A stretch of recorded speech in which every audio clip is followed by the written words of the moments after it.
या ॲलोपॅथी मेडिसिनपेक्षा आयुर्वेद कसं चांगलं आहे? 5000 वर्ष किंवा त्याच्यापेक्षा जास्त असा आयुर्वेदाचा इतिहास आहे. ओके, 95% फॉलोअर्स हे ॲलोपॅथीचे झालेले आहेत की ज्याची गरज आपल्या आयुष्यात फक्त 5% असते.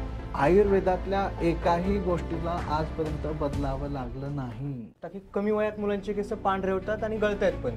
गंमत माहितीये का तुम्हाला, जेवढा जास्त फेस तेवढे कमी केस. आयुर्वेद म्हणतो की सगळं सोडून पहिल्यांदा तुम्ही आरोग्य कमावलं पाहिजे. आयुर्वेद आणि योगाचं कसं कोरिलेशन आहे? आपल्या जीवनामध्ये योगाचा फायदा कसा होतो? की एक बेल वाजली की पाणी पे, 2 बेल वाजल्या की जेवायला जा. का? आतून संवेदना येत नाही. चिंता ही सजीवांना जाळते आणि चिता ही निर्जीवाला जाळते. तसंच केस गळायला लागले तर टक्कल पडल्यानंतर ट्रीटमेंट सुरू नाही करायची. आपले जे डॅन्ड्रफ वगैरे होतो तर डॅन्ड्रफचं रिझन काय असतं? केसांची क्लिनिंग वगैरे कशी करायला पाहिजे? ज्या ऋतूत जी फळं भरभरून येतात त्या ऋतूत ती फळं खाल्ली पाहिजे. आता सर बऱ्याच जणांची स्किन कशी असते, काही जणांची ड्राय असते, खूप जणांची ऑइली असते, तर त्यांनी कशी काळजी घेतली पाहिजे?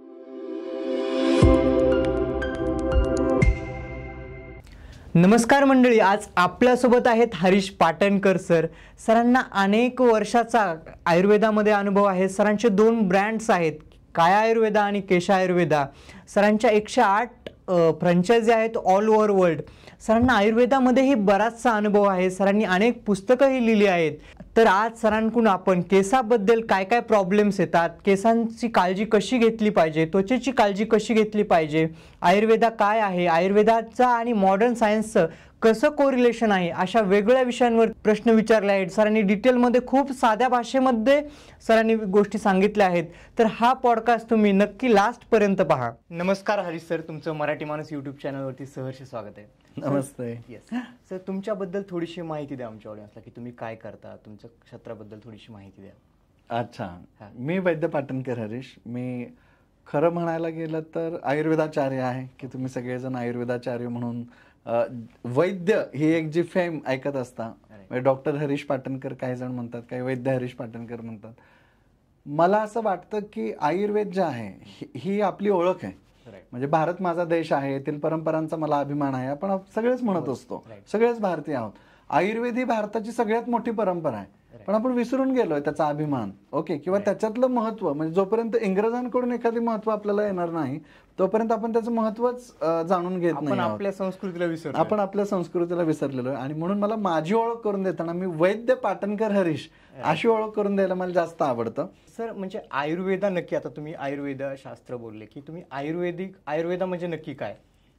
आयुर्वेद ही जीवन जगण्याची कला आहे. म्हणजे आयुर्वेद हे एक शास्त्र आहे. आयुष्यो वेदा हा आयुर्वेदा असं म्हटलेलं आहे. म्हणजे आयुष्याचा वेध ज्याच्यामध्ये खऱ्या अर्थाने, म्हणजे तुम्ही असं समजा की खूप मोठी बाग आहे आणि त्या बागेमध्ये काही फुलं तुम्ही एकत्र केली आणि त्याचा एक गुंफून एक माळा तयार केली, तर या सृष्टीमध्ये फक्त नॉलेज होतं. म्हणजे त्याची एक बाग होती खूप मोठी ज्याच्यात फक्त ज्ञान भरलेलं आहे.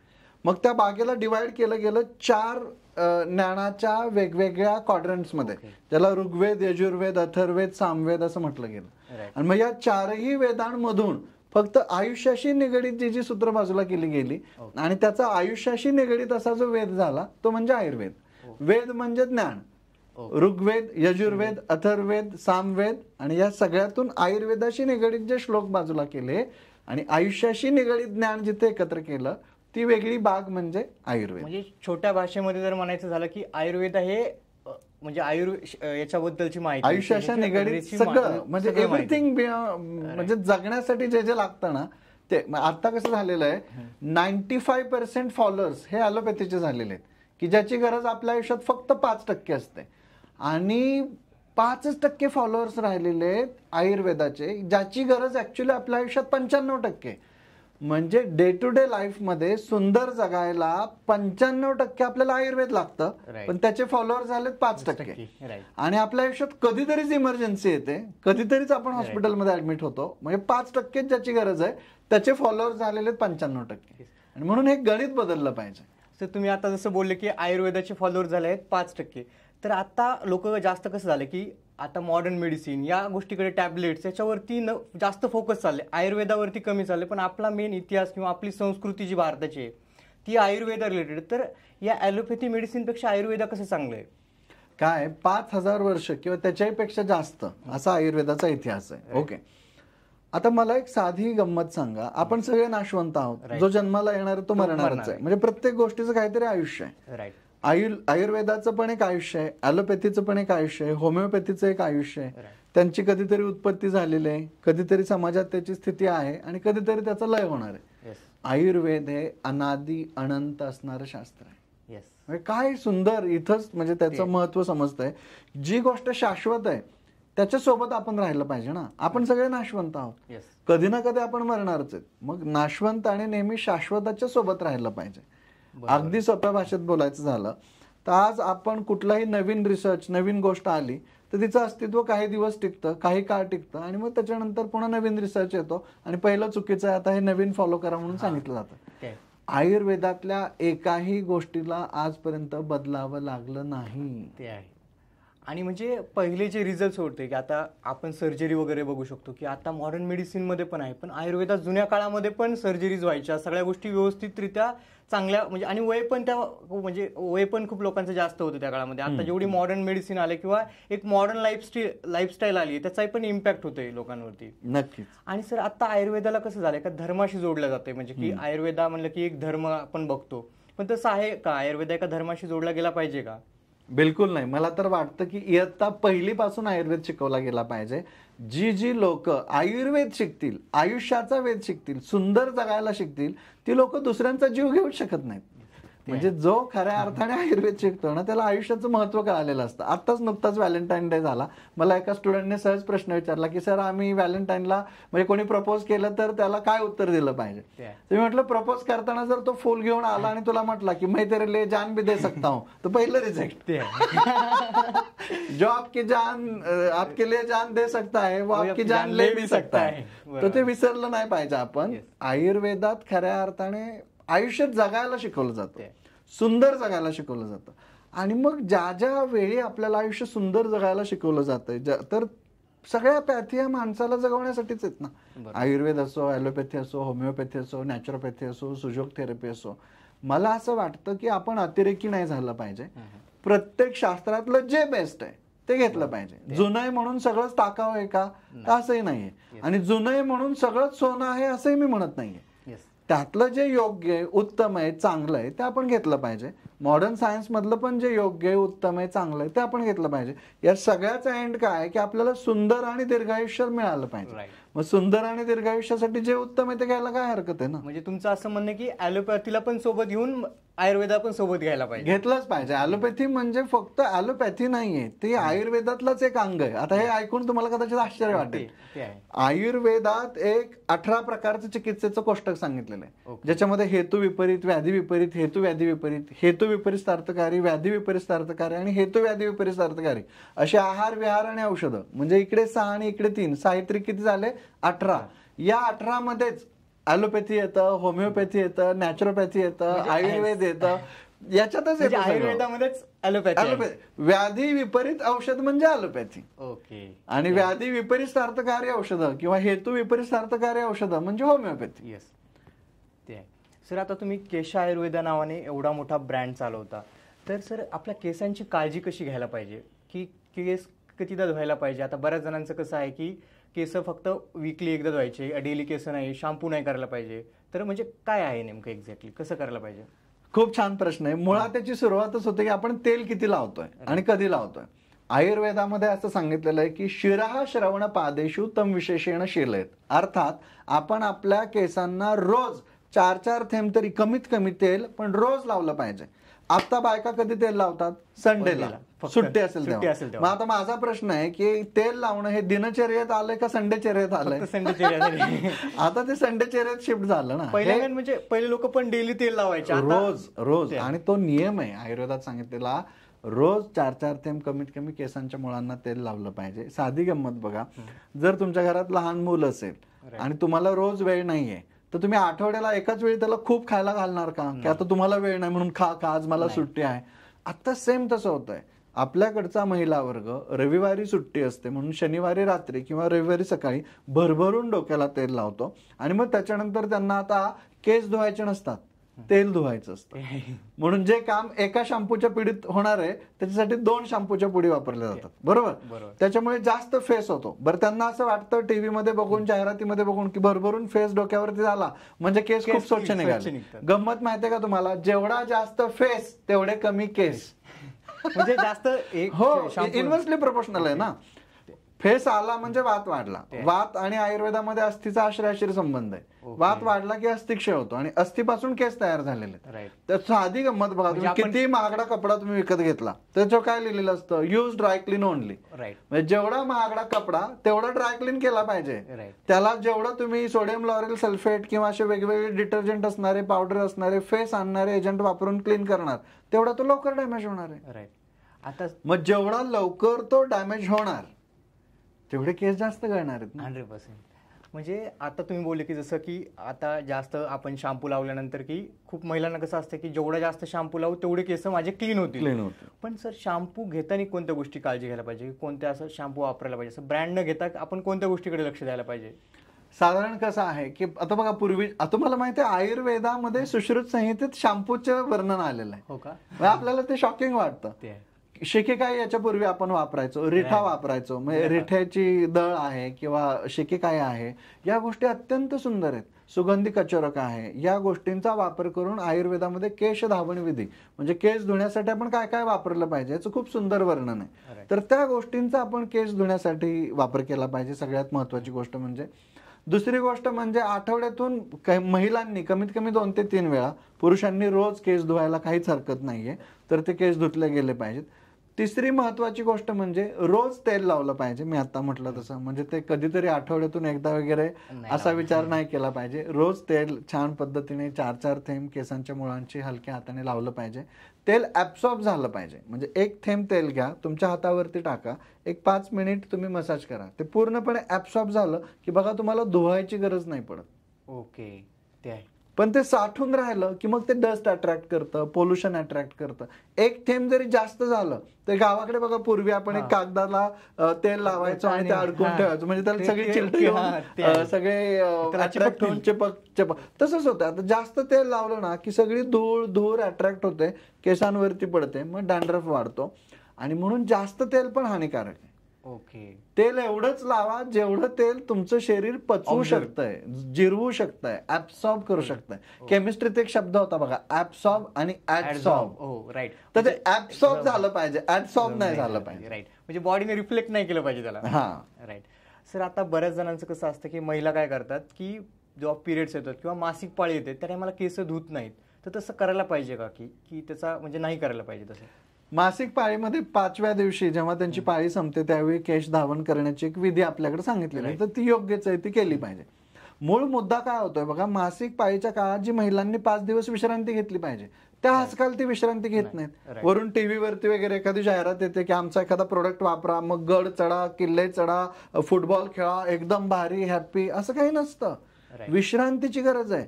पूर्वापार आपल्याकडे काय चाललेलं आहे, पाळीच्या काळात 5 दिवस महिलेला बाजूला बसवलं जायचं. आता त्यातला बाजूला बसवणं, शिवता शिवत करणं हा प्रकार थोडासा सोडून देऊयात की मॉडर्न आपण झालेलो आहोत. आपण त्यातलं सायन्स घेऊयात.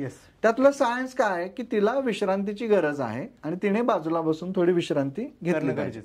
एका महिलेने 5 दिवस विश्रांती घेतली एका महिन्यात, तर एका वर्षात किती दिवस विश्रांती झाली? 12×5 = 60, म्हणजे 60 दिवस, म्हणजे 2 महिन्याची विश्रांती झाली. वयाच्या 15व्या वर्षी तिला पाळी येते, वयाच्या 55व्या वर्षापर्यंत पाळी चालते. 40 वर्ष जरी आपण तिची पाळी पकडली, किती? 40 वर्ष. वर्षाला 2 महिने ती विश्रांतीत गेलेली असं पकडलं तर 40 वर्षात किती महिने तिने विश्रांती घेतली? जवळपास बघा, म्हणजे वर्षाला जर ती 2 वर्ष 2 महिने म्हणजे जवळपास 80 महिने तिने घेतली, सुट्टी घेतली. राईट. 80 महिन्याला कॅल्क्युलेट करा वर्षामध्ये. राईट. 12 महिन्याचं 1 वर्ष होत आहे. 12×7=84, म्हणजे जवळपास 6.5 ते 7 वर्ष ती बसून होती. राईट. मग एखादी महिला ज्यावेळी 6.5 ते 7 वर्ष बसून राहणार आहे, तिचं आयुष्य नाही वाढणार. बरोबर. एवढा रक्तस्राव होतोय, तिचं रक्त नाही वाढणार. म्हणजे त्याच्यामध्ये केअर करायला पाहिजे. केअर घेण्यासाठीच ते आलेलं आहे. म्हणजे पूर्वीच्या काळी पाळीच्या काळात विश्रांती घेणं हे जे काही आलं होतं ते या शरीरातले सगळे घटक पुन्हा रिप्लेस होण्याच्या दृष्टीने आलं होतं. जेवढी विश्रांती घेणार तेवढं रक्त पुन्हा शरीरात तयार होणार आहे. ते त्वचेला आणि केसांना मिळणार आहे, त्यामुळे केस गळणं थांबणार आहे, केसांचं पतन थांबणार आहे. म्हणून पाळीचं म्हणजे गणित, जो हार्मोनल इम्बॅलन्स होणार आहे तो पण तो पण बॅलन्स होणार आहे. म्हणून पाळीचं गणित समजून घेतलं पाहिजे. तुम्हाला माहिती आहे का, सगळ्यात जास्त घटस्फोट हे पाळीच्या काळात झालेले. रिसर्च करून बघा. चिडचिडपणा वाढतो, चिडचिडपणा वाढले की मग शब्दाला शब्द लागतात, शब्दाला शब्द लागले की भांडणं होतात. पूर्वी एकत्र कुटुंब पद्धत असायची, भांडण झालं आणि तेवढ्यात कोणी दार उघडून आलं की आपोआप ते आपापलं काम करायचे. भांडण थोडंसं अवॉइड व्हायचं, आपोआपच व्हायचं. दिवसभर त्यांना मोकळा वेळच मिळायचा नाही भांडायला. बरोबर. आता दोघच राहतात, न्यूक्लिअर फॅमिली असते, भांडायला लागले की थांबवायला कोणी नाहीये, भांडण वाढत वाढत वाढत जातं, बॅग घेऊन डायरेक्ट बाहेर. ते आहे. बरोबर. आणि सर आता कसं झालंय की जी नवीन जनरेशन आहे, आता तुम्ही बघू शकता की कमी वयात मुलांचे केस पांढरे होतात आणि गळतायत पण. तर त्याचं रिझन काय असू शकतं? आता काय झालेलं आहे की लहान मुलं बघा, तुम्ही कोणालाही भेटायला जा, कोणी पाहुणा रावळा सुद्धा घरात आला की त्याला कुरकुऱ्याचं पाकिट घेऊन येतो, वेफरचं पाकिट घेऊन येतो, चॉकलेट्स घेऊन येतो. बरोबर. हेच मुलांना आज आवडतं.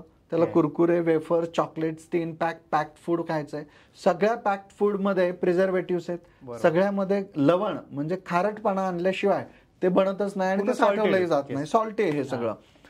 आयुर्वेदामध्ये लवण रस हा खालित्य पालित्यकारक सांगितलाय. म्हणजे जेवढं जास्त मिठाचं प्रमाण तेवढे जास्त केस लवकर पांढरे होणार. माझ्याकडे एक पेशंट आला होता, त्याला सतत लहानपणी ते कुरकुरे, चिप्स, वेफर्स खायची सवय होती. त्याचे केस, ते लहान बाळ होतं, केस सगळेच्या सगळे त्याचे पांढरे झाले होते. आयुर्वेदात एकच औषध आहे, एक चूर्ण आहे हरितकी नावाचं, ते आपण त्याला खायला दिलं. त्याचा श्लोक आहे, हरितकी पंचरसा अलवणा तोरापरम. मग किती सोपं औषध आहे. खरं तर माहितच नसतं. मुळात काय झालेलं की लवण रसामुळे, अधिक्यामुळे हे केस पांढरे झालेले, हे शोधून काढलं. त्याच्यावरती जाणारं पर्टिक्युलरली एक औषध त्याला दिलं. 3 महिन्यात पूर्ण पांढरे जे झालेले केस होते ते काळे झाले. असं प्रत्येक गोष्टीचं वेगवेगळं कारण आहे. म्हणजे तुम्हाला ऐकून कदाचित आश्चर्य वाटेल, व्यायाम केल्यामुळे केस पांढरे होतात. बापरे. हो, जास्त व्यायाम केला, जिम मध्ये तुम्ही जास्त जात असाल, केस पांढरे होतात. त्याचा साईड इफेक्ट होतो. जास्त प्रमाणात लवण रस म्हणजे मीठ आणि मिठाचे पदार्थ खाल्ले, सॉल्टेड, वरून मीठ जे जे घेतात त्यांचे केस लवकर पांढरे होतात. वेफर्स, कुरकुरे खाणारे यांचे केस लवकर पांढरे होतात. Pack food, tinned food, sauce, jam, jelly अशा गोष्टी. बटर बघा तुम्ही, आज तुम्ही जे बटर घेता खारट असतं ते. आपल्याला वाटतं आपण लोणी किंवा तूप घेतोय, पण ते बनवण्यासाठी सगळं वाटतं हेल्दी आहे, पण त्याच्यात सगळ्यात जास्त खारटपणा आहे. त्याच्यामुळे केस लवकर पांढरे होतात. त्यानंतर मद्यपान. आजकाल ऑकेजनली लोक पितात, पण ऑकेजन त्यांचा आठवड्यातून 4 वेळा येतं. ते आहे, म्हणजे प्रत्येक वेळेस सेलिब्रेशन. त्याच्यामुळे पण केस जास्त पिकायला लागतात. दिवा स्वाप खूप महत्वाचं कारण आयुर्वेदात सांगितलं. दिवसा झोपणं. आता आम्ही ज्यावेळी पेशंटला प्रश्न विचारतो, दिवसा झोपता का? नाही नाही नाही, बिलकुल नाही झोपत. बरं, सकाळी किती वाजता उठता? 9 वाजता उठतो. रात्री कधी झोपता? 1-2 वाजता झोपता. सूर्योदय झाला 6 वाजता, हा उठला 9 वाजता. 3 तासाचा दिवा स्वाप नाही का झाला? दिवसातलीच म्हणजे दिवसा झोपणं म्हणजे सूर्योदयानंतर झोपणं. आणि जो जो दिवा स्वाप करणार त्याचे केस लवकर पांढरे होणार, केस गळायला लागणार. एवढं सुंदर वर्णन आहे ना ग्रंथात, सगळे असे क्रिस्टल क्लिअर सापडतात.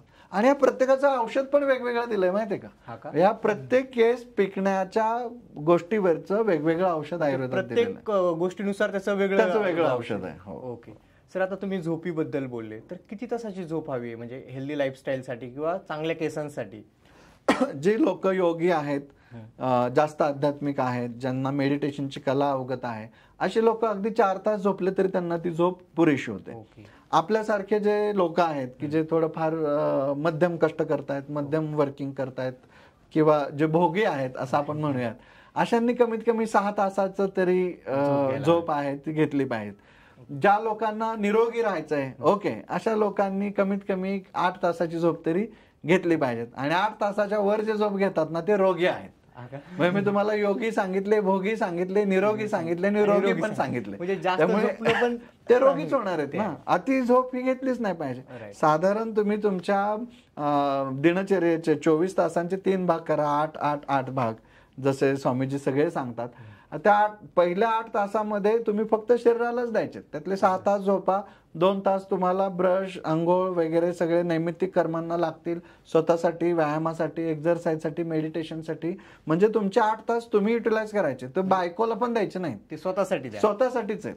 राहिलेले जे 8 तास आहेत त्याच्यात प्रामाणिकपणे कष्ट करून अर्थार्जन करायचं. आपला व्यवसाय कुठला पण असेल, तुम्ही जे काही काम करणार आहात, व्यवसाय करणार आहात, तो 8 तास तुम्ही काम करा. त्याच्यातून जे अर्थार्जन होईल त्याच्यात तुमचं घर चालवा. आणि राहिलेले जे 8 तास आहेत ते तुमच्या आई वडिलांना, मित्रमैत्रिणींना, मुलांना, फॅमिलीला, एखाद्या संस्थेला, एखाद्या सोशल वर्कला असं तुम्ही दिलं पाहिजे. कारण आयुष्याचा अर्थ हा परिपूर्ण झाला पाहिजे ना. 24 तास काम करून पण अर्थ नाहीये, 24 तास झोपून पण अर्थ नाहीये, आणि 24 तास काम न करता, स्वतःला वेळ न देता नुसती समाजसेवा करण्यात अर्थ नाहीये. आम्हाला समितीमध्ये, आता तुम्ही समितीत आहे, समितीत एक खूप सुंदर आमचे सर यायचे आणि ते सांगायचे सोशल एवढं वर्क म्हणजे सोशल वर्क. म्हणजे ते सोशल वर्क सुद्धा किती झालं पाहिजे, सोशल एवढंच झालं पाहिजे. म्हणून मग मला असं वाटतं की प्रत्येकाने त्याच्या 24 तासाची विभागणी करावी. 8 तास स्वतःसाठी, 8 तास कामासाठी आणि 8 तास घर, फॅमिली, समाजसेवा या सगळ्यांसाठी. म्हणजे आयुष्य एक परिपूर्ण होतं. म्हणजे स्वतःच्या टाइमचं असं युटिलाइज केलं पाहिजे, प्रत्येक गोष्टीला एक इम्पॉर्टन्स देऊन त्याचं थोडं थोडं सगळीकडे हे केलं पाहिजे. नक्कीच. आता सर तुम्ही योगाबद्दल बोलले, आयुर्वेद आणि योगाचं कसं कोरिलेशन आहे आणि आपल्या जीवनामध्ये योगाचा फायदा कसा होतो? आताच आपण बघितलं, झोप जर चांगली पाहिजे असेल तर तुम्हाला मेडिटेशन, योग निद्रा या गोष्टी शिकल्या गेल्या पाहिजे. आता आमच्याकडे MPSC UPSC ची मुलं येतात, रात्री 1-1, 2-2, 3-3 वाजेपर्यंत जागरण करतात. ओके, मग त्यांचे केस गळायला लागतात, केस पिकायला लागतात, पोस्ट येते, पण टक्कल पडल्या म्हणून लग्न होत नाही. बरोबर आहे. कित्येक पेशंट आहेत माझ्याकडे. आवडती जी काही व्यक्ती आहे त्यांची, ती केवळ तिने त्याला रिजेक्ट का केलंय, PSI आहेत, API आहेत, IAS आहेत, पण केस नाही डोक्या म्हणून रिजेक्ट केलेले आहे. तर ही गोष्ट कधी होणार आहे की तुम्ही सगळंच मिळवा ना. एखादीच गोष्ट मिळवणं हे आयुष्यातलं एम असू शकत नाही. म्हणून आरोग्य पहिल्यांदा जे आयुर्वेदात सांगितलंय, सर्वमेव परित्यज्य शरीरम अनुपालयेत शरीरस्य प्रणष्टस्य सर्वमेव विनश्यते. आयुर्वेद म्हणतो की सगळं सोडून पहिल्यांदा तुम्ही आरोग्य कमवलं पाहिजे, कारण आरोग्य तुमच्या सोबत आयुष्यभर राहणार आहे. 100%. तुमची डिग्री, तुम्ही मिळवलेली पद, प्रतिष्ठा, हे ते काही आयुष्यभर राहत नाही. एकमेव गोष्ट तुमच्या सोबत आयुष्यभर राहते ते म्हणजे तुमचं आरोग्य. म्हणून तुम्ही आरोग्याकडे पहिलं लक्ष दिलं पाहिजे. मग रात्री लवकर झोपलं पाहिजे, सकाळी लवकर उठलं पाहिजे, सकाळी लवकर उठून अभ्यासाची आपण सवय लावली पाहिजे. अभ्यास तर आपल्याला करावाच लागणार आहे. मग तो अभ्यास करताना आपण योगाचा आधार घेतला पाहिजे, प्राणायामाचा आधार घेतला पाहिजे. योग आणि आयुर्वेद ह्या पॅरलल जाणाऱ्या गोष्टी आहेत. जेवढ्या तुम्ही त्या दोन्ही एकत्र करणार, एकाच नाण्याच्या 2 बाजू आहेत त्या, तेवढं तुमचं आरोग्य सुंदर होणार आहे, उत्तम होणार आहे. योग आपल्याला संयम शिकवतो. MPSC UPSC मध्ये सगळ्यात जास्त काय लागत असेल तर तो संयम लागतो. बरोबर. तो संयम आणायचा असेल तर तुम्हाला प्राणायामच करावा लागेल, तुम्हाला योगच करावा लागेल. हळूहळू तुमच्यातला संयम वाढेल, अटेम्प्ट देण्याचा पण संयम वाढेल, एखादी पोस्ट मिळवण्याचाही संयम वाढेल, शरीराला सुदृढ करण्याचा पण संयम वाढेल, आणि तुमचे संकल्प तुम्हाला सगळ्या गोष्टी ज्या निघून गेलेल्या गोष्टी आहेत, अगदी केस गळालेले असतील तरी ते परत आणून देतील. एवढा जे सुंदर आहे तो, म्हणजे दोन्ही एकत्रच आहे, वेगळं नाहीये. एकाच नाण्याच्या त्या 2 बाजू आहेत. राईट. म्हणजे आपल्या शरीराला सॅक्रिफाईस करून कोणती गोष्ट मिळून उपयोग नाही. म्हणजे शरीर असेल तर सगळ्या गोष्टी आहेत, वादच नाही. जे काही उपभोगायचं या सृष्टीमध्ये, बरोबर, ते कशाच्या सहाय्याने, शरीराच्या सहाय्याने. मग आणि शेवटपर्यंत आपल्यासोबत कोण राहणार आहे, शरीरच राहणार आहे. म्हणजे आपण सगळ्यात पहिल्यांदा शरीराला महत्व दिलं पाहिजे. मधल्या काळखंडामध्ये काय होतं की आपण करिअरच्या नादात किंवा एखाद्या गोष्ट मिळवण्याच्या नादात, सगळी लोक बघा, त्यांना काहीतरी मिळवायचंय, घराचा हप्ता द्यायचा आहे, कुठलं तरी भाडं द्यायचंय, कुठेतरी एंगेजमेंट, आयुष्यात काहीतरी क्रिएट करायचं, याच्या खाली ते सगळ्यात जास्त सॅक्रिफाईस कशाला करतात, शरीराला. जेवायला जर तुम्हाला वेळ नसेल तर तुम्ही जगता कशाला, ते आहे. माझा साधा प्रश्न आहे, जर कित्येक जण खूप पैसे कमावतात, खूप मोठे आहेत, खूप बिझनेसमॅन आहेत, त्यांना आम्ही पेशंट म्हणून ज्यावेळी समोर येतात त्यावेळी विचारतो, ते असे आलेले असतात की ऑलरेडी त्यांच्याकडे वेळ कमी असतो, एवढ्या ह्याच्यात येतात की सर मी खूप बिझी आहे हे. मग त्याच्यात त्यांना विचारलं ना की तुमच्या जेवणाच्या वेळा सांगा, जेवणाच्या वेळाच नाही आहेत, का बरं, नाही मी खूप बिझी आहे. अरे मग तुम्ही एवढं काम कशासाठी करताय, तुम्हाला जर वेळ नाही येत. एका बाजूला तुम्ही टीव्हीत पिक्चर मध्ये डायलॉग मारणार की पापी पेट के लिए करना पडता है, बरोबर. दुसऱ्या बाजूला आयुर्वेद म्हणतो की पेट पापी रखना ही क्यों है. बरोबर आहे. सकाळी उठल्यानंतर पहिलं तुम्ही जेवण केलं पाहिजे. 100%. माणसाचं सकाळी उठल्यानंतर पहिलं काम काय असलं पाहिजे, जेवण. या जगातले सगळे प्राणी सकाळी उठल्यानंतर पहिलं काय करतात, अन्नाच्या शोधात बाहेर पडतात, अन्न घेतात. मनुष्य प्राण्यालाच केवळ शिकवावं लागतंय single bell, water bell, double bell, lunch time. त्या लहान मुलाचं ट्रेनिंगच असं दिलंय आपल्याकडे की 1 बेल वाजले की पाणी पे, 2 बेल वाजले की जेवायला जा. का, आतून संवेदना येत नाहीत. तहान लागल्यानंतरच पाणी प्या, भूक लागल्यानंतरच जेवण करा, झोप लागली तर झोपा, ते आहे. निसर्गाचे नियम आपण जेवढे पाळणार तेवढं आपलं आरोग्य सुंदर होणार. सुंदर आरोग्य पाहिजे असेल तर प्राणी बना. येस, ते आहे. मनुष्य प्राणी बनू नका. म्हणजे प्राण्यांसारखं राहा. आपलं म्हणजे आपल्या मागच्या म्हणजे जे मागचे आपले अँसेस्टर वगैरे होते त्यांची लाईफस्टाईल तशी होती. आता कारण ते प्राणी, आपण मनुष्य प्राणी झालो की मनुष्य आला ना त्याच्यात. राईट. मनुष्य आले की इथिकेट्स आले. इथिकेट्स आले की हसू कसं, लाजू कसं, बोलू कसं, पाणी कसं पिऊ, बरोबर. वॉशरूमला जायचं तर वॉशरूमला कसं जाऊ, मीटिंग चालू आहे, जेवायला वेळ नाहीये, आपण ते पाळायला लागलो. जसं जसं आपण प्रत्येक गोष्ट डिले करणार, तहान लागली पाणी नाही पिणार, भूक लागली जेवण नाही करणार, मलमूत्र वेगाचं विसर्जनाची संज्ञा आलेली पण आपण जाणार नाही, तर ते आजार क्रिएट करणार आहे. लहान बाळ, एक्झॅक्टली, लहान बाळ बघा तुम्ही, लहान बाळाच्या डोक्यात हे काय विचार असतात का? काही नाही. आई पार्टीत आहे, खूप सुंदर साडी नेसलेले, पण तरी त्याला जे जे करायचं ते निवांत करणार, ते हॅप्पी राहणार. त्याची ऊर्जा बघा आपल्यापेक्षा सगळ्यात जास्त ते ऍक्टिव्ह आहे, सगळीकडे फिरतोय, सगळीकडे पळतोय, त्याचा आनंद बघा किती भारी आहे. आपण जसं जसं मोठं झालो ना तसं तसं स्ट्रेस वाढायला लागला, आपण विचार करायला लागलो, आपण बाकीच्यांचा विचार करायला लागलो. Stress is the gap between expectations and reality. More the gap more the stress. Gap वाढत जातो, स्ट्रेस वाढत जातो. सगळ्यात जास्त एनर्जी आपली स्ट्रेस मध्ये बर्न होते. आयुर्वेदात एवढं सुंदर सांगितलंय, सजीवानाम दहती चिंता, निर्जीवानाम दहती चिता. चिंता ही सजीवांना जाळते आणि चिता ही निर्जीवाला जाळते, आणि म्हणून चिंता नाही केली पाहिजे. सर आता म्हणजे आपले जे डॅन्ड्रफ वगैरे होतो, तर डॅन्ड्रफचं रिझन काय असतं, केसांची क्लिनिंग वगैरे कशी करायला पाहिजे, म्हणजे डॅन्ड्रफ का होतो बेसिकली? खूप चांगला प्रश्न आहे. आता जे आपण बोलत होतो ना, stress is directly proportional to dandruff.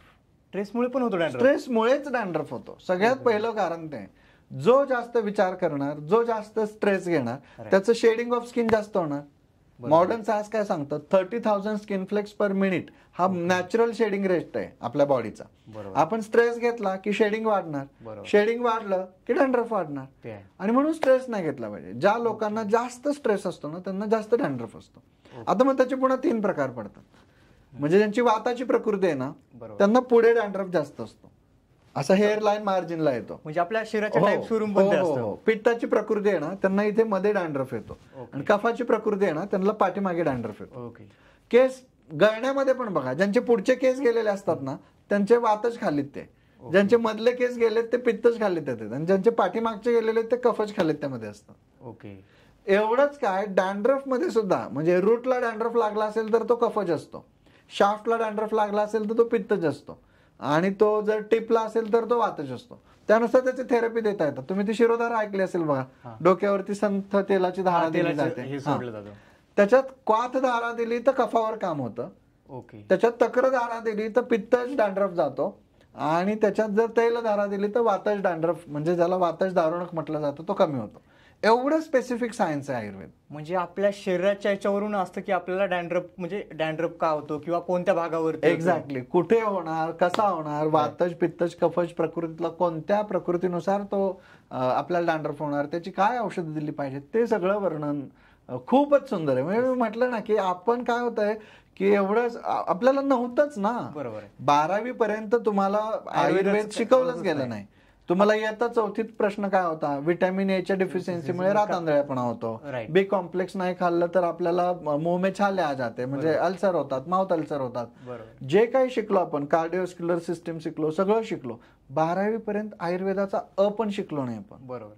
आपल्याला माहितीये का, केळी खाल्ल्यामुळे कफ वाढतो, पाणीपुरी खाल्ल्याने पित्त वाढतं, भेळ खाल्ल्यामुळे वात वाढतो, शिकवलंच नाही. जिम मध्ये जातात, प्रोटीन पाहिजे प्रोटीन पाहिजे प्रोटीन पाहिजे म्हणून प्रोटीनचे डब्याचे डब्बे संपवतात. त्या जिमच्या मुलांना सांगायला नको की बाबा तुझी वातच प्रकृती असेल तर हरभरा डाळीतले प्रोटीन घेऊ नको, पित्तच प्रकृती असेल तर तूर डाळीतले प्रोटीन घेऊ नको, कफच प्रकृती असेल तर तू मूग डाळीतले प्रोटीन घे. कारण प्रोटीन ही एक संकल्पना आहे. एखाद्या डब्यावरती समजा लिहिलेलं असेल, आईस्क्रीमचा डब्बा आहे, त्याच्यावर कॅलरीज, प्रोटीन, फॅट्स, कार्बोहायड्रेट्स लिहिलेले आहेत, पण ही एक भाषा आहे. तसंच त्याच्यामध्ये वात पित्त कफ पण आहे ना. हरभरे खाल्ल्यावर वात वाढतो की नाही, बरोबर. गावाकडे साधा आपला आजी आपल्याला काय सांगायची, जास्त हरभरे खाऊ नको, गॅस होतील, वात वाढेल. किती सोपं होतं. हरभरे खाल्ल्यानंतर वात वाढतो, मग हरभऱ्यातनं प्रोटीन घेतलं पण वात वाढणार आहे. तूर डाळीचं आमटी खाऊन कित्येक जणांना पित्ताचा त्रास होतो. म्हणजे तूर खाल्ल्यावर पित्त वाढणार आहे. म्हणजे मला स्वतः होतो की बरेच जण बरोबर. म्हणजे नुसतं प्रोटीन म्हणून नाही बघितलं पाहिजे ना. It's not a source of protein. त्याच्या पाठीमागचं क्वालिटेटिव्ह अनालिसिस पण झालं पाहिजे.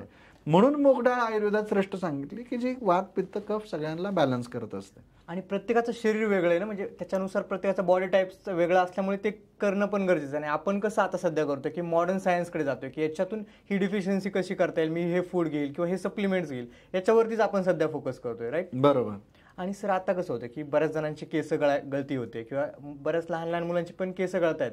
तर त्यांनी म्हणजे स्वतःची केअर कशी केली पाहिजे घरतीच, किंवा डॉक्टरकडे पण कसं कन्सल्टेशन घ्यायला जायला पाहिजे किंवा कधी जायला पाहिजे. आता सुरुवातच्या स्टेजमध्ये बरेच जण अवॉइड करतात की नॉर्मल होत असेल, पण नंतर त्यांना असं जाणवतंय की हे आपण रिकव्हरच नाही करू शकत, या स्टेजपर्यंत जातात.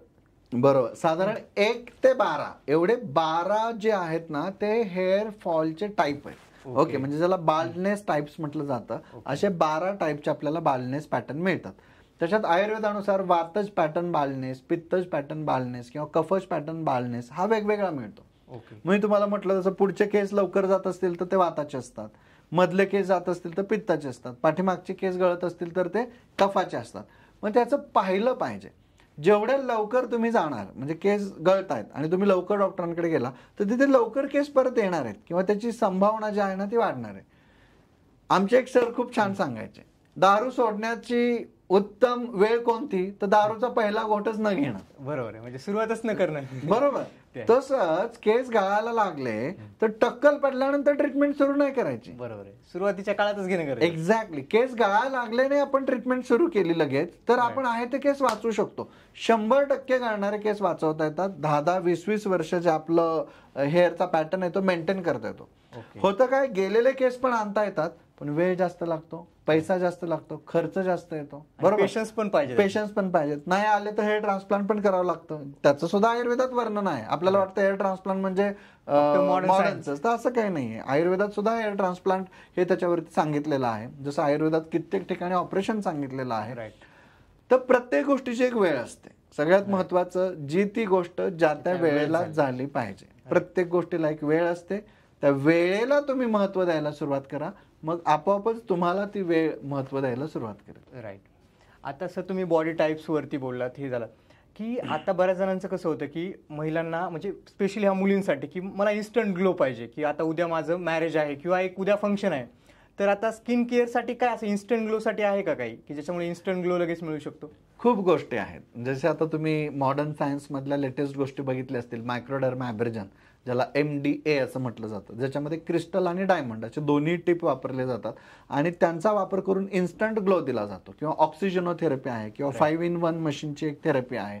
त्या सगळ्या मशीनचा, किंवा फोटोथेरपी आहे, लेझर थेरपी आहे, या सगळ्या गोष्टींचा वापर करून इन्स्टंट ग्लो दिला जातो. किंवा ब्रायडल मेकअप पण आहे, की बाबा पटकन काहीतरी एक मेकअप केला आणि तुम्ही इन्स्टंट ग्लो घेऊन तुमचं फंक्शन तुम्ही अटेंड केलं.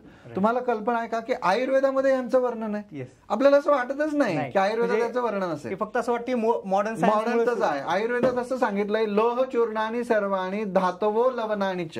म्हणजे लोह चूर्णापासून सगळे धातवो लवणानीच यांचा उपयोग त्यांनी अवसाधनासाठी, अवघर्षणासाठी वापरलेला आहे. म्हणजेच मायक्रोडर्मा ॲब्रेजन आहे. म्हणजे डायमंड जे आहे, हिरक जे आहे, त्याला घेऊन त्याचं घर्षण करायला सांगितलंय. आता काय ती मोठा खडा तुम्ही घेत नाही, त्याचं जे लेटेस्ट टिप छोटस मिळतंय ते तुम्ही वापरताय आणि त्याने आपण ती इन्स्टंट ग्लोची जी प्रक्रिया आहे ती करत असतो. एवढे सुंदर मुखलेप, चंद्रकांतीसारखे, कांतीवर्धन सारखे एवढे सुंदर मुखलेप आयुर्वेदात आलेले आहेत की जे वापरून तुम्ही पटकन तुमचे पिंपल्स घालवू शकता, तुम्ही इन्स्टंट ग्लो करू शकता. म्हणजे जेवढ्या इन्स्टंट म्हणून थेरपी आहेत ना त्या सुद्धा आयुर्वेदात आहेत. त्यामुळे आयुर्वेद म्हणजे स्लो असं डोक्यातनं काढून टाका. आयुर्वेदात सुद्धा तेवढ्याच फास्ट, तेवढे स्ट्रॉंग रिझल्ट देता येतात. ओके. आता सर बऱ्याच मुलांना काय होतं की टीनेजमध्ये पिंपल्स येतात किंवा मुलींना पण टीनेजमध्ये पिंपल्स येतात, तर त्याची केअर कशी केली पाहिजे, कोणत्या गोष्टी अवॉइड करायला पाहिजे पिंपल्स आल्यावरती? पहिलं गोष्ट म्हणजे पिंपल्स काय येतात त्यांना तारुण्य पेटिका असं म्हटलेलं आहे. ओके. तारुण्य पेटिका म्हणजे ज्या तारुण्यात येतात त्या पेटिका. म्हणजे कुठंतरी तुमच्या शरीरातला एक हार्मोनल इम्बॅलन्स त्याच्या साहाय्याने रिफ्लेक्ट होतोय. शरीर सांगतंय की आता माझ्याकडे लक्ष द्या, माझे हॉर्मोन्स बदलायला लागलेले आहेत. मग लक्ष द्या म्हणजे ते पिंपल घेऊनच बसायचंय का, सारखा तो फोडायचा का? जेवढं त्याला तुम्ही फोडणार, नख लावणार, तेवढे इन्फेक्शन अजून स्प्रेड होणार आहे आणि पिंपल्स वाढत जाणार आहेत. त्यामुळे पहिली गोष्ट त्याच्याकडे लक्ष न देणं. दुसरी गोष्ट म्हणजे त्याला हात किंवा स्पर्श सतत न करणं. तिसरी गोष्ट, योग्य वेळेत योग्य फेस वॉश वापरून चांगल्या पद्धतीने चेहरा क्लीन करणं, की जेणेकरून ते जंतू जे आहेत ते स्प्रेड होणार नाहीत, इन्फेक्शन स्प्रेड होणार नाही, पिंपल्स वाढणार नाहीत. चौथी महत्वाची गोष्ट, की हे जे सगळे पिंपल्स आहेत ते आयुर्वेदानुसार शरीरातल्या रक्तदृष्टीमुळे, उष्णता वाढल्यामुळे पण येत असतात. त्यामुळे हीट कमी करणारी, उष्णता कमी करणारी, रक्तप्रसाधन करणारी, रक्तशोधन करणारी अशी काही औषधं आपल्याला घ्यावी लागतात, ती आपण घेतली पाहिजेत. आहारातनं आपण दही, लिंबू, लोणचं, मीठ, शेंगदाणा, शेवगा, पोहे या गोष्टींना कमी केलं पाहिजे. त्या गोष्टी तुम्ही कमी केल्या की तुमचे पिंपल्स खूप पटकन आणि लवकर कमी होतात. आणि सगळ्यात महत्वाचं म्हणजे जागरण केल्यामुळे पिंपल्स खूप लवकर येत असतात. ते जागरण कमी केलं पाहिजे. ओके. आता सर तुम्ही बोललात की आपण चेहरा धुतला पाहिजे किंवा हे क्लीन केलं पाहिजे. आता ज्यांना काय होतं, टीनेजमध्ये पिंपल येतात, ते काय करतात की खूपदा म्हणजे क्लीन चेहरा करतात, म्हणजे 3-4 वेळेस 4-5 वेळा करतात. त्याने स्किन जास्त एक्सफोलिएट होते आणि स्किन एक्सफोलिएट झाली की अशी एकदम ड्राय पडते. मग किती वेळा करायला पाहिजे, म्हणजे दिवसातून? जेवढं आपल्याला गरज आहे तेवढंच. म्हणजे तुमची स्किन वेगळी, माझी स्किन वेगळी, प्रत्येकाची स्किन वेगळी. प्रत्येकाने पाणी किती पिलं पाहिजे, तहान लागेल तेवढंच, बरोबर. तसं चेहऱ्याला सुद्धा पाणी लावतो आपण, तेव्हा तो चेहरा जेवढं पाणी पिऊ शकणार आहे तेवढंच पाणी त्याला दिलं पाहिजे ना. जास्त दिलं तरी तो पांढरा पडणार आहे किंवा ड्राय होणार आहे, बरोबर. कमी दिलं तरी तो ड्राय पडणार आहे. म्हणजे त्याला जेवढी गरज आहे तेवढंच 1 ते 2 वेळा दिवसातून आपण फेस क्लीन केला पाहिजे. तो चेहरा धुण्यासाठी म्हणजे बघा, आता हळूवार तुरटी तर आपल्याकडनं हद्दपारच झाली. पूर्वी आजीबाईच्या बटव्यात तुरटी असायची. मी रशियाला गेलो होतो, रशियामध्ये एवढीसा तुरटीचा साबण 400 रुपयाला मिळत होता. म्हणजे तो जर तुम्ही मल्टिप्लाय केला ना, तर एक तुरटी आपल्याकडं 1000 रुपयाला ती 1 किलोभर जाईल. जे आपल्याकडे किराणा मालाच्या दुकानात 10 रुपये किलोने मिळायचे, बरोबर, ती 1000 रुपये किलोने रशियामध्ये मिळते. आणि मी तिथल्या पेशंटला सहज विचारलं, कारण त्यांनी मला विचारलं, तुम्ही इंडियातून आलेला आहात, तुमच्याकडे तो नॅचरल क्रिस्टल आहे का, नॅचरल क्रिस्टल आहे का? मी म्हटलं नॅचरल क्रिस्टल कसला असतो बघू, दाखवा मला. त्यांनी दाखवलं तुरटीचा खडा. मग त्यांना म्हटलं हे तुम्ही कशासाठी वापरता? ते म्हटलं आम्ही रोज सकाळी आंघोळ झाल्यानंतर चेहऱ्यावरून फिरवतो, काखेतून फिरवतो, जांघेतून फिरवतो. महिला वर्ग विशेषतः त्यांनी सांगितलं की पाळीचा त्रास होत नाही, दुर्गंधी येत नाही. ओके, वजायनल क्लिनिंग चांगलं होत आहे. प्लस सेकंडरी जे सेक्शुअल कॅरेक्टर्स आहेत त्या ठिकाणचे सगळे लोकेशन्स आहेत ते त्याने क्लीन केले की दुर्गंधी येत नाही. आणि चेहरा क्लीन केलं की पिंपल्स येत नाही. आता पिंपल्स घालवायला एवढं साधं सोपं घरगुती औषध आजीबाईच्या बटव्यात असलेलं वापरतोय का आपण? नाही. त्याच तुरटीचं पाणी करतात, पाणी करून त्याचा एक आफ्टर शेव बनवतात आणि तो मात्र तुम्ही घेऊन स्प्रे करून असा लावता. ओके, आणि त्याची किंमत काढा, तो 2000 रुपये किलोने पडतो. म्हणजे आपल्या छोट्याशा गोष्टी आपण विनाकारण महाग करून विकत करून घेतोय आणि मग पुन्हा आरोग्य गेलंय म्हणून ओरडतोय. यात काहीच अर्थ नाही. साधा शाल्मली कंटक आयुर्वेदात सांगितलेला आहे, तो कंटक घ्या, उगा आणि पिंपल वरती लावा, 2 दिवसात पिंपल्स गायब होते. म्हणजे आपल्याच काही गोष्टी आहेत, पण आपण मॉडर्न सायन्स मध्ये तर एक ब्रँडिंग लावून लोक ब्रँड्स करून त्याच्यामध्ये मोठा ब्रँड बनवतात आणि विकतात. बरोबर आहे. आता सर विरुद्ध आहार, बरेच जण काय म्हणतात की हा आहार अवॉइड करू नये, जसं की दुधासोबत, म्हणजे मी एक बघितले होते की व्हिडिओ की त्याच्यामध्ये दुधासोबत मीठ घेऊ नये. असे कोणते विरुद्ध आहार आहेत की जे अवॉइड करायला पाहिजे आपण? दुधाबरोबर फक्त आंबा हेच फळ आयुर्वेदात अलाउड केलेलं आहे खाण्यासाठी. कारण ते मधुर रस, मधुर विपाक, शीतवीर्याचं असल्यामुळे आणि चांगल्या पद्धतीने शरीराचं पाचन करण्यासाठी ते गरजेचं आहे. बॅलन्स करायला आहे उष्ण आणि शीत. कधी कधी आंबा उष्ण पडतो खाल्ल्यानंतर, गरमपणा येतो, काही जणांना हीट येते, त्याने पण पिंपल्स येतात. त्याला बॅलन्स करायला दूध हे खूप चांगलं आहे. आणि म्हणून दूध आणि आंबा फक्त आपल्याकडे एकत्र खाण्याची पद्धत आहे. बाकी सगळी फळं ही दुधाबरोबर विरोधी म्हणून सांगितलेलं आहे. त्यामुळे चिक्कू मिल्कशेक पिऊ नका. तुम्ही वेगवेगळे मिल्कशेक एकत्र करून, फ्रूट मिक्स एकत्र करून घेत असाल, सर्व काही मिक्स. हो, आता जमानाच मिक्सिंगचा आहे. असं तुम्हाला सगळं भेसळयुक्त आणि मिक्स केलेलंच मिळणार. साधा भात कोणाला आवडतच नाही, आता मसाले भात पाहिजे. ओके, साधं कोणाला खायचंच नाही, आता सगळं कसं पाहिजे, स्पेशल पाहिजे. आणि त्याच्यामुळे आजार पण, आता साधी माणसं राहिली नाहीयेत, आता माणसं पण स्पेशल झालेली आहेत. आजार पण कोणाला साधे होत नाहीत, स्पेशल होतात. आता साधा डॉक्टरकडे कोणाला जायचं नसतं, प्रत्येकाला एकदम स्पेशलिस्ट कडे जायचं असतं. त्यामुळे आता प्रत्येक गोष्ट ना अशी बदलत चालली. म्हणजे तेल पाहिजे पण चिकटपणा नको, साखर पाहिजे पण गोड नको, म्हणजे प्रत्येकाचं असं झालं की मला ही गोष्ट नकोच, माणसं पाहिजेत पण माणुसकी नको. त्यामुळे ते बदलत चाललंय ना. महत्वाचं याच्यात काय की जे आपण लक्षात घेतलं पाहिजे की विरुद्ध कशाला म्हणावं, तर ते कधी संस्कार विरुद्ध असतं, कधी पात्र विरुद्ध असतं, कधी ते वीर्य विरुद्ध असतं, कधी ते गुण विरुद्ध असतं, कधी ते विपाक विरुद्ध असतं, कधी ते रस विरुद्ध असतं. आयुर्वेदामध्ये विरुद्ध आहाराच्या अशा वेगवेगळ्या संकल्पना सांगितलेल्या आहेत. नाही तुम्ही ऐकलं असेल बघा की आपल्याकडे दही लावायचं असेल तर मडक्यातच लावलं जातं, बरोबर. ते वेगळ्या भांड्यात लावलं की आजी म्हणते नको नको ते खराब होईल. तांब्याच्या भांड्यात काही गोष्टी आपण पाणी पिण्याच्या वगैरे करतो. चांदीच्या भांड्यातनं जेवलं, चांदीच्या सोन्याच्या भांड्यातनं जेवलं की खूप चांगलं. त्यामुळे लहान बाळाला आपल्याकडे चांदीचा चमचा, चांदीची वाटी देण्याची पद्धत आहे, प्रथा आहे. प्रत्येक पात्राला पण त्याचा संस्कार आहे. त्यामुळे त्या चुकीच्या पात्रात चुकीची गोष्ट घेतली तरी ते विरुद्धच आहे. बरोबर आहे. मध आणि तूप मिसळलं तरी ते विरुद्ध आहे. बरोबर. म्हणजे विरुद्ध आहाराची संकल्पना एवढी वेगवेगळी आहे. म्हणजे तुम्हाला एक गंमत सांगतो. एक पंडित असतो आणि तो पंडित रस्त्याने चाललेला असतो. शेजारी शेती असते, शेतात एक शेतकरी काम करतोय, हट्टाकट्टा शेतकरी आहे. आंब्याचं झाड आहे, झाडाखाली तो पंडित जाऊन सावलीला बसला. शेतकरी पण येऊन सावलीला बसला. शेतकरीच फडकं सोडलं, भाकऱ्या काढल्या, बायकोने जे काही दिलं होतं खायला बसला. जेवण चालू आहे. बायका नेहमी आपल्याकडे 2-4 भाकऱ्या जास्तच देतात. त्यामुळे त्याने पंडिताला विचारलं की तुम्ही सोबत जेवण करणार का, थोडं खाणार का, आपल्याकडची प्रथा आहे. तो म्हटला नाही, खूप छान, तुम्ही जेवण करून घ्या. तो जेवतो, 4 भाकऱ्या खातो. ओके, चटणी भाकरी भाजी 4 भाकऱ्या खातो आणि गट गट गट गट गट पाणी पितो. आता या पंडिताला श्लोक आठवतो. भोजने चामृतम वारी भोजनांते विषप्रदम. तो म्हणतो जेवणानंतर पाणी पिलाय तो विषप्रद झालं. पाणी हे जेवणाच्या मध्ये मध्ये थोडं पिलं पाहिजे तरच ते अमृतासारखं काम करतं. ओके. भोजन हे चामृतम वारी भोजनांते विषप्रदम. तो असं काय त्याला सांगतो. शेतकरी घाबरतो, बिचारा तो शेतकरीच ना, त्याला माहितच नाही ना, आयडियाच नाही ना. जसं तुम्ही आता म्हटलं, माहितच नाही विरुद्ध काय असतं.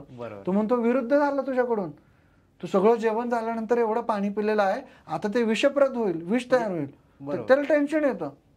तो म्हणतो मग काय असतं नक्की. तो म्हणतो जेवणाच्या मध्ये पाणी पिलं पाहिजे तर ते अमृतासारखं होतं.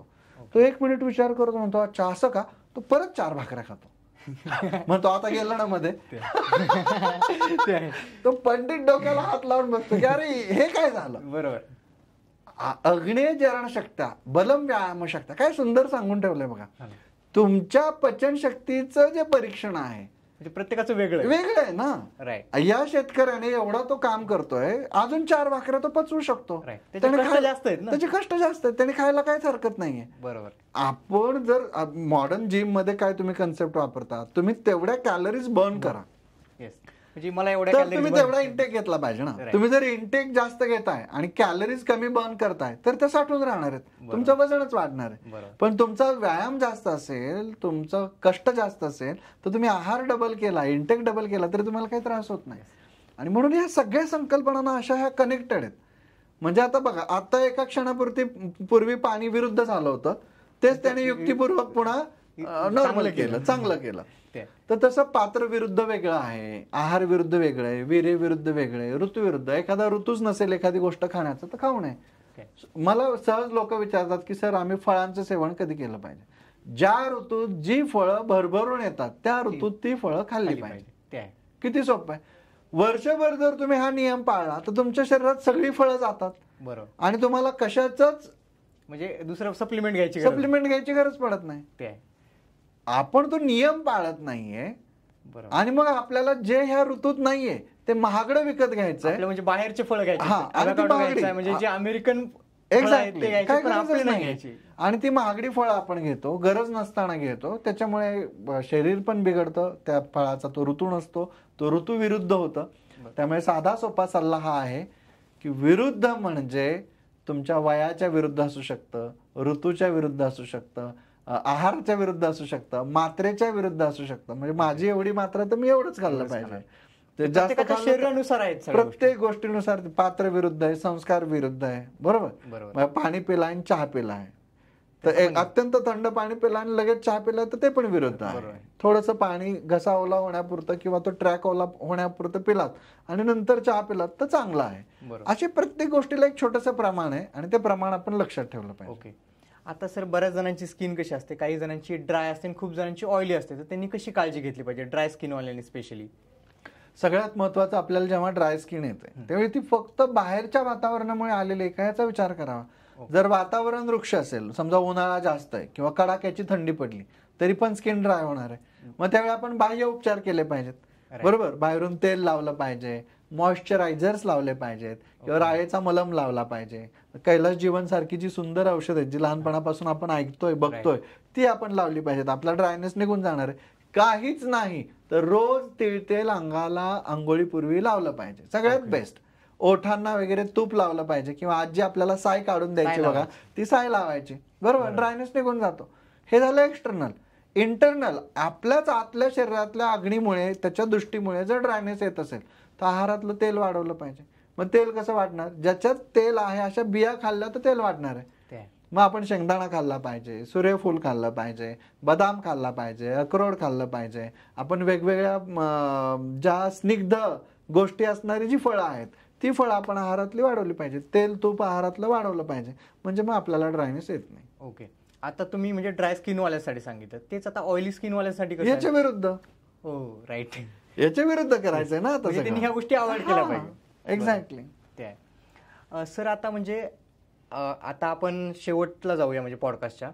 तुम्ही आता बरेच सिद्धांत देत असता स्पेशल. हो. तर आजचा सिद्धांत सांगा तुम्ही. आजच्या पॉडकास्टसाठी एक स्पेशल सिद्धांत द्या. जो व्यक्ती त्याची बुद्धी, त्याचा पैसा आणि त्याचा वेळ हा त्याच्या मर्जीनुसार वापरतो तोच आजच्या युगामध्ये राजा माणूस आहे. आय रिपीट, जो व्यक्ती त्याची बुद्धी, त्याचा पैसा आणि त्याचा वेळ त्याच्या मर्जीने वापरतो तो राजा माणूस आहे.